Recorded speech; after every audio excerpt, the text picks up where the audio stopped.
This is Inside the FLX from FingerLakes1.com, our live Tuesday morning in-studio edition. I'm Ted Baker, and I'm joined by Chris Lajewski with the Montezuma Audubon Center, Route 89 in Savannah. Welcome back. Great to be with you, Ted. Thanks. We were saying how great it is that, you can sit out at a place like Montezuma and you never know what you're going to see on any given day. Last time you were here, we were talking about the migrations underway, and there was recently another rarity. Yeah, this Glossy Ibis has been down at the Montezuma National Wildlife Refuge Wildlife Drive for over a week. It's typically, that species will come into the Montezuma Wetlands Complex just about every fall migration, but we only see one or two of these birds. They're typically found along the Atlantic coast, all the way from Maine down through the mid-Atlantic to Florida. So on occasion, one or two will come inland a good 500 to 1,000 miles here and take up residence for a period of time. Really, it's just here to eat and rest, and then it will continue ideally south to the mid-Atlantic states or the southeast United States, where it will spend the winter. This bird is a larger bird. It's just about, well, it's a little bit smaller than a great blue heron. And at a distance, it looks almost black.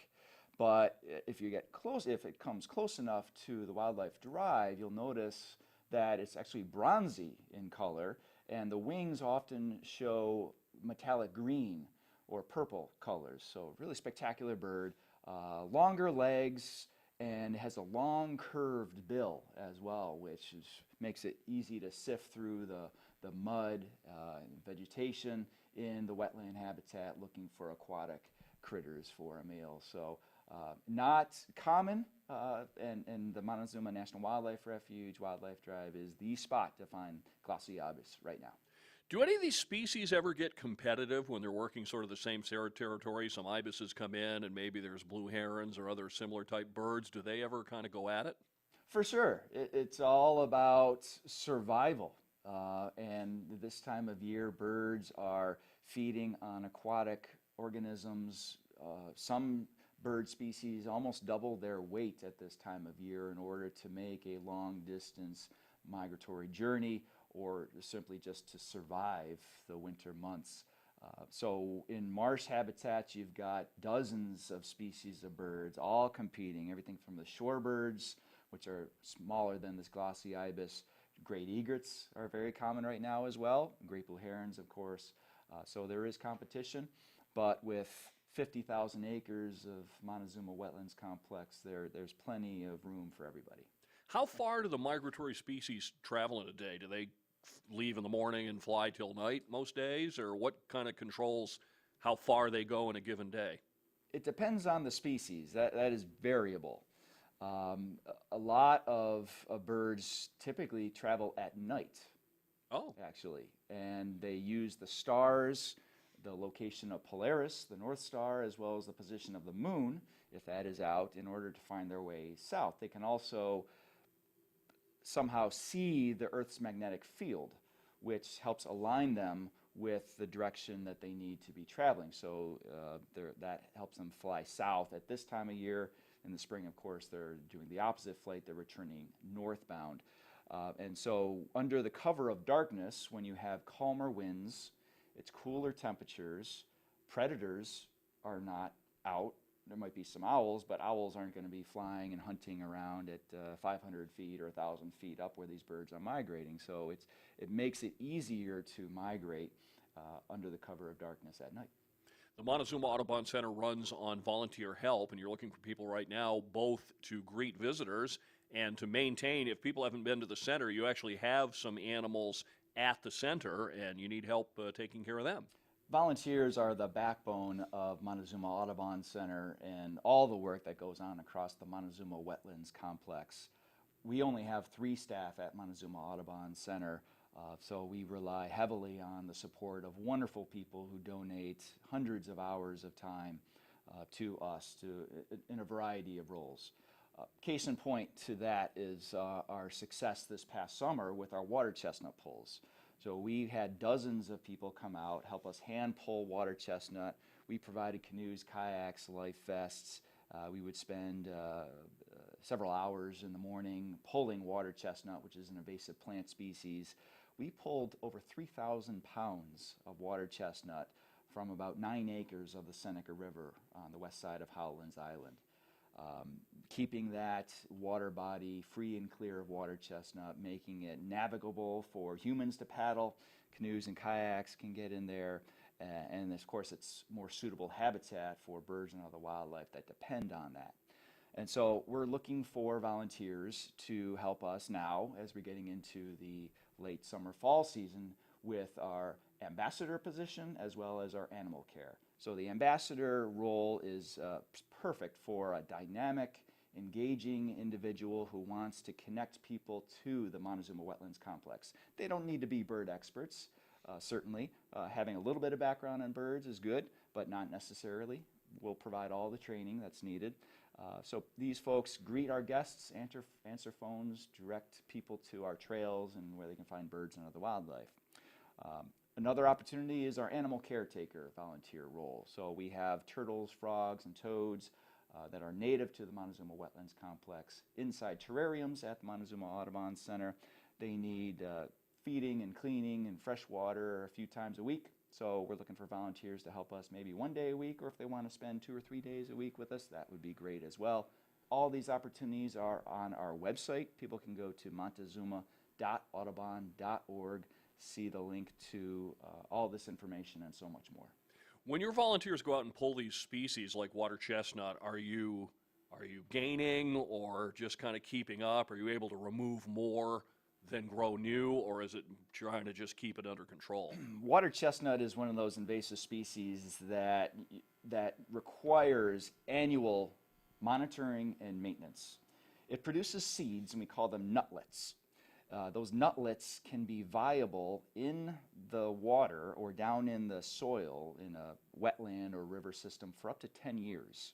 Wow. So you just can't go once and pull all of that and think you're done. You don't have to go back. No, you have to go back.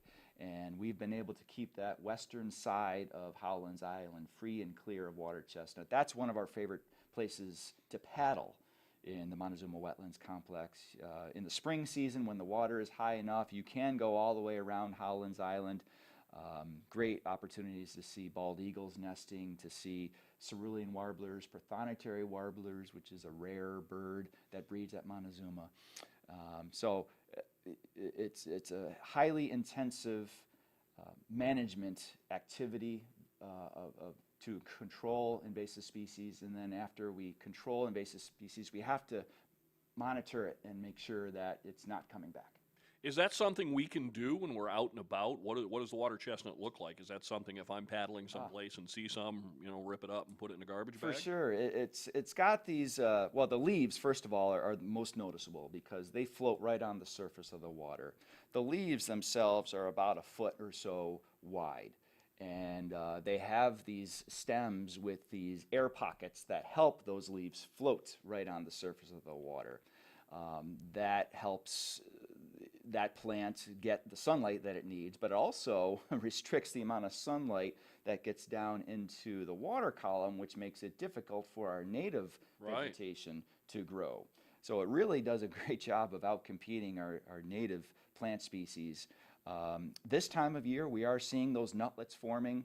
They're probably starting to go from greenish color and fairly soft to black and hard in color, and they've got these sharp points. There are 5 or 6 points on these nutlets, and you have to be careful this time of year when pulling them, because if you grab one of those nutlets, it could puncture your hand. Wow. That's why we go out in July before the nutlets really harden and solidify.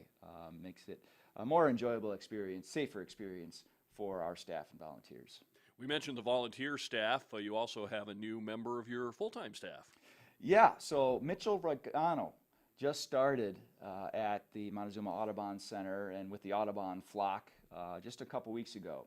He is going to be spending most of his time down at the Seneca Meadows Education Center down here in Seneca Falls. The Seneca Meadows Education Center is a partnership between the Seneca Meadows landfill and the National Audubon Society. this great strong partnership for the last 10 years, and we've been leading high-quality environmental education programs both at the Ed Center on Route 414 as well as over at the Seneca Meadows Wetlands Preserve, about a 600-acre piece of grassland, marsh, forest habitat with 7 miles of trails. So we're excited that Mitchell has joined the family, and he's a young gentleman, just out of college. He graduated from SUNY Environmental Science and Forestry in 2021. He's got a lot of experience coming into this role with Audubon. He's got years of experience exploring the Shawangunk Mountains and Catskill Mountain areas down in the Hudson Valley, where he's from originally. So we are looking forward to having him on with you, Ted, and many of your colleagues here at FingerLakes1.com to highlight all of his programs that will be coming up here the rest of this year, of course, and then beyond. I don't know if we've ever talked about this on a broadcast. I've talked to you about it, but tell us a little bit about how you wound up at Montezuma Audubon Center. We could take a whole show to talk about my experience in getting to this position.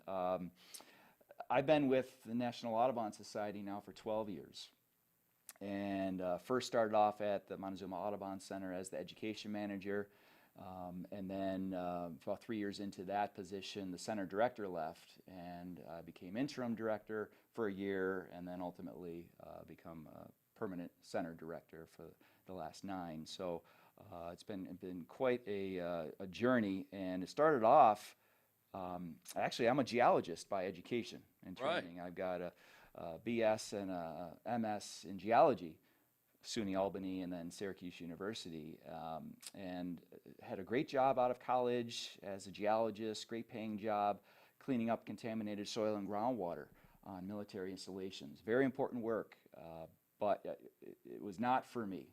And I did some searching and thinking, and fortunately I was in the Washington, D.C. area where there are a lot of opportunities. And I started volunteering at local parks and nature centers and wanted to learn about the living world, birds and trees and habitats, and how it all comes together and what we can do to protect that area and prevent it from getting to the point where we need to clean it up. And that volunteer opportunities led to some part-time jobs. Ultimately, I worked at a nature center down there in Reston, Virginia, the Walker Nature Center. Was one of my first full-time jobs. I was with the National Park Service for a time, and then up here in New York, I worked for the Central Western New York chapter of the Nature Conservancy, managing about 13 nature preserves in central northern New York. So it's been quite a ride, a lot of different experiences, and Audubon is my home. Now, I wouldn't change anything because we are science, conservation, advocacy, and education for birds and other wildlife, and protecting the places that birds need today and tomorrow. Let's talk about some upcoming events. We have a pair of Shorebird guided walks, and they're early morning. So what might we see? And tell us about signing up for those 2 walks. Yeah, the Montezuma National Wildlife Refuge guided Shorebird walks are a fairly new experience that the National Wildlife Refuge started just a few years ago. And so on August 27th at 7 o'clock in the morning, and then on September 3rd at 7 o'clock in the morning, folks are welcome to join one of the volunteers from Montezuma National Wildlife Refuge to explore the Knox Marcellus and Puddler Marsh areas. These areas are typically off limits to the public. There are no designated trails down through these marsh habitats, but there is an earthen berm around both of those marshes, which is what the participants and the guide will be walking on to explore a dozen to as many as 24 species of shorebirds that will be migrating through at the end of August and early September. Space is very limited. We can only take 25 people per walk. So we're asking people to call Andrea Van Busicum down here at the National Wildlife Refuge. Leave your name, your phone number, and which walk you'd like to join. Her number is 315-237-9862. A couple unique opportunities. These are the last 2 that they're going to be offering this season. Really cool places to visit, not only for the shorebirds, but Santo cranes will be in there. We typically see falcons like the merlin and peregrine falcon. Bald eagles and osprey are regular visitors as well. And then the same day as the first of the shore walks, which is this Saturday, is the next driving tour. I always rave about I went on a spring one in, I think, March a few years ago. We saw some sandhill cranes coming in the other direction. So what are we looking for on this drive? Well, late August is a great time to visit the Montezuma Wetlands Complex, and we are going to be doing these driving tours of Montezuma throughout the fall migration season. But the next one coming up is on Saturday, August 27th, 10 o'clock in the morning until about 12:30 in the afternoon. This program is filling up fast. We only have a few spots available, and we are offering now options for people to sit in our van with us. If they want to save some gas, we will drive them around to 3 or 4 birding hotspots where everyone will then get out of the vehicles and bird together with binoculars and spotting scopes and our wonderful environmental educators. We are also still offering the follow behind option so that people can drive their own vehicles for a reduced fee and still get the full experience, because we will offer people that Zoom conference call number so they can hear the educator narrate the tour and our guests can ask questions in between the stops. So space is filling up. We will be doing these throughout September, October, and November as well. Folks can go to montezuma.audubon.org and click on our programs and events button to get to this registration and all the other birding excursions coming up this fall. This one is Saturday at 10 a.m. And like I said, I went pre-pandemic, so we were in the van. Mm-hmm. And what's great is if you're sort of a beginner and don't know the ropes, there's going to be people that are a little more advanced that you can learn from, and they're happy to share what they know. And they might spot something you don't and say, hey, look up there, or nope, over there, a little left, and you see a rarity. That's right, and the purpose, one of the purposes of these excursions is to introduce people to this incredibly large 50,000 acre Montezuma Wetlands Complex. A lot of our visitors are not familiar with it at all, or they might just know it from passing through on the thruway or 5 and 20 or routes 31 or 89. So opportunities to get more familiar with the publicly accessible areas of Montezuma, get more familiar with birds, bird identification, and a lot of people come back several times for these excursions. Others just come a couple of times, get more familiar with the area, and then go off on their own and enjoy the birding, which is great as well. So warblers, the vireos, we're already starting to see the early warbler migration taking place. You may have seen these up in New Hampshire. Yellow-throated. Yellow-throated, probably the black and white warblers are coming through now. The yellow-rumped warblers are starting to work their way. These are birds that were spending the summer during the breeding season up in the central portion of Canada in the boreal forest area. It's time to leave their home for the summer months, and they're stopping here at Montezuma, again feeding. They might be here for a week to 10 days and then continue their migration southbound. A lot of these songbirds are going to be going down to Central America. Some go as far as South America, so that's a good 3,000 to 4,000 miles further that they have to go. Incredible journey, and it's a great time to visit Montezuma. Our viewers know you from the Montezuma Audubon Center, but not everybody knows your work with the Onondaga Lake Conservation Corps. Anything new coming up in terms of Onondaga Lake? We had a great paddle on Onondaga Lake in the last couple of weeks. That was the second week of August. A really unique opportunity to paddle 9 Mile Creek, one of the main tributaries to Onondaga Lake. And then we paddled around the wetlands at Onondaga Lake as well on that western shoreline. We were treated to bald eagles, osprey, a lot of songbirds. The swallows were flocking up in incredible numbers for us. We even saw some secretive marsh birds, pied-billed grebe, common gallinule, and then least bittern was a really rare bird that you just don't typically see around, or you might hear them, but you generally don't see them. They do like to stay in the marsh vegetation most times. So that was a great program that filled up. We filled up all of our kayak rentals and canoe rentals, and had a lot of folks just bringing their own boats to enjoy that experience. As we go into the fall season, we will be doing some additional programming. We're finalizing details on some guest speakers that we'll be doing, and then some more excursions, some guided birding walks along that western shoreline to experience the fall migration. And then, of course, we'll be enjoying the winter birds as we get deeper into the season, December and January, and we'll be looking forward to seeing hopefully dozens of bald eagles and thousands of waterfowl at Onondaga Lake. All right, sounds great. Chris, thanks for the update as always. Always fun to talk wildlife. I just came from the wilds of northern New Hampshire and doing my own sighting this past week. Always good to talk with you. It's always a pleasure, Ted. Thanks. Inside the FLX, produced today by Paul Russo. Next week's guest, TBA, because I did just get back from vacation. Later on this week, we have Chuck Mason, the Auburn City Clerk. We'll talk with Aileen McNabb-Coleman from the Keuka County Legislature. We're working on a Tomato Fest preview with Gilda Brower. Some things coming up at the Geneva Public Library, so lots more ahead on Inside the FLX. Thanks for watching today.